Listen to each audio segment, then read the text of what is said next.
Hello everybody, this is Gregory with How I Lost Over 100 Pounds and I've kept it off for 30 plus years, where there should be no hesitation in your weight loss and in your weight maintenance. Today we're going to talk about training your body not to be hungry or to have hunger pangs. Now before we begin, if you need help with weight loss, contact me through the Clarity FM link found here in the episode notes. Also check out my website, which has 600 articles and recipes that might be useful to you. And lastly, if you appreciate my content, there is a link for PayPal for a donation.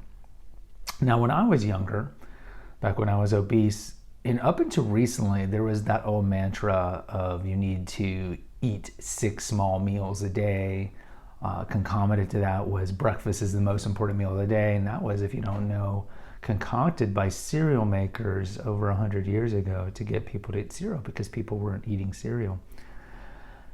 So this idea of eating all the time has been quite pervasive, and just like obesity is quite pervasive, there is a link between the two, because the idea of eating all the time really leads to, well, let's back it up. So the idea is I need to eat all the time to keep my metabolism going and to keep my energy levels up. And all of you guys know that your energy will go up and down throughout the day, especially if you have a very high carb and or high sugar diet, which are essentially the same. You'll feel that spike and then you'll crash, and then you feel the spike and then you'll crash. And so the idea is, well, let's eat several meals throughout the day. That way you can ameliorate that, and so it'll go away, so you'll have more of like a straight line. There's a couple of problems with this. I think most of the people who do this didn't really feel good all the time. And also, look, you're just more loath and you're more open to overeating, because if you are eating, even if it's a snack, if you're doing like a breakfast and a midday snack, a mid-morning snack, and then lunch, and then a snack at 3, and then lunch, and then dinner, and then a snack at 9, you're just more opportunity to eat calories. And some of those snacks you might not even know, and we talk about it here, most of the middle aisle foods are what? High in calories, low in nutrition. And if you're eating an energy bar or even nuts or dark chocolate, 2 things that I think you should incorporate in your diet, if you're not careful, these are just added calories. So the opposite of fasting, in which you unintentionally reduce your calories, where you're eating 6 meals a day, you are, even if 3 of those are snacks or even 4 of those, you are going to just be taking in more calories. The other problem is it leads to insulin spikes. And so when you eat, if there's any sugar in that meal, your body, your pancreas is going to release insulin, and insulin's job is essentially to get that sugar that's circulating in your blood shunted to your muscles and to your liver. It's stored in your liver in the form of glycogen, and that's its job. And then after that, the body's got to like get rid of this insulin that's circulating around. And so insulin leads to fat storage if you have too much insulin circulating around. Now, type 2 diabetes is a problem in that it's very pervasive where I live. It's pervasive with my people, as I say, since I'm Hispanic. My family was born in Mexico. It's very pervasive in the Hispanic world. The problem there is, so the insulin, which is like a key, can't open up your muscles and your liver for the sugar to go and get stored. And so what it results in is that you continue to have high blood sugar, but now you have also high insulin levels, and both of those are very bad for your body. So how can you train your body not to be hungry? Because when you're doing 6 meals a day, you're hungry all the time. I mean, how many of you in the old days would wake up and you're hungry immediately, and you're just hungry all the time?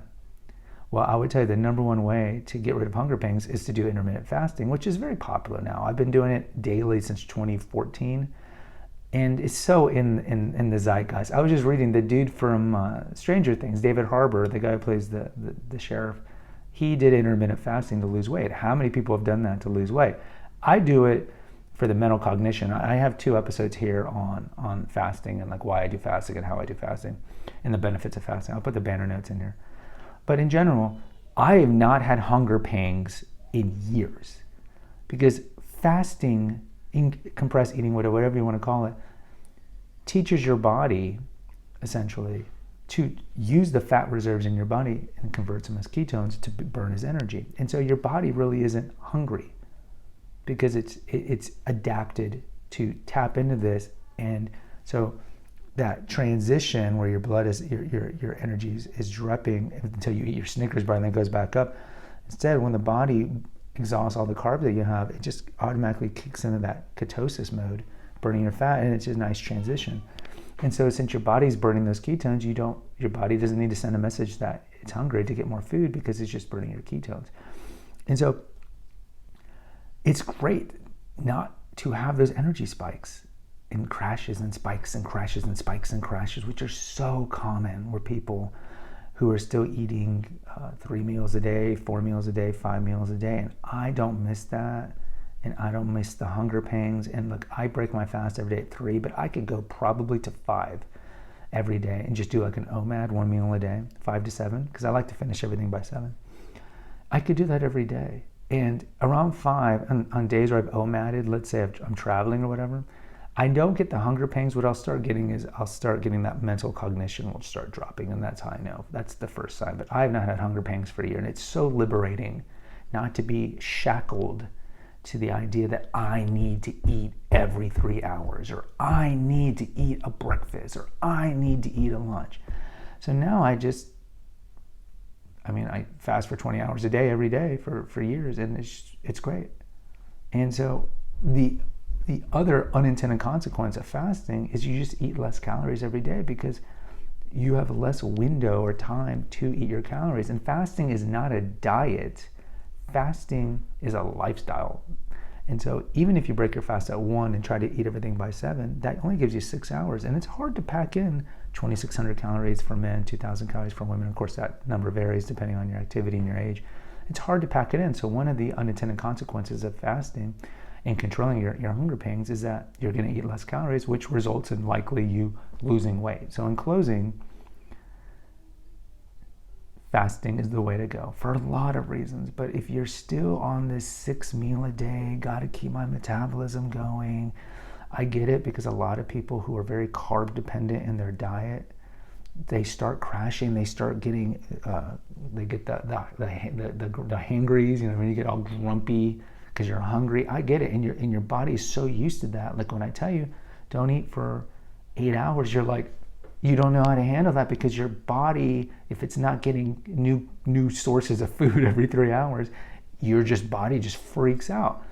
Once you start fasting, and just start like every hour, you just move your meal from like 8 in the morning to 9, and 9 to 10. And it's going to be hard in the beginning because your body is going to be like, what's going on? I need my carbs.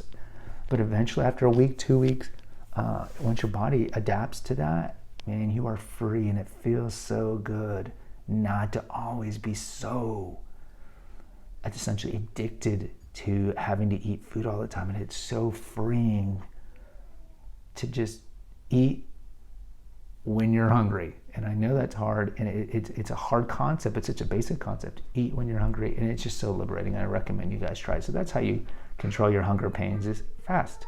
Guys, post in the comments. I'd love to hear from you. Hit the notification, subscribe, and share button as my kids are about to come in. Take care. Bye-bye.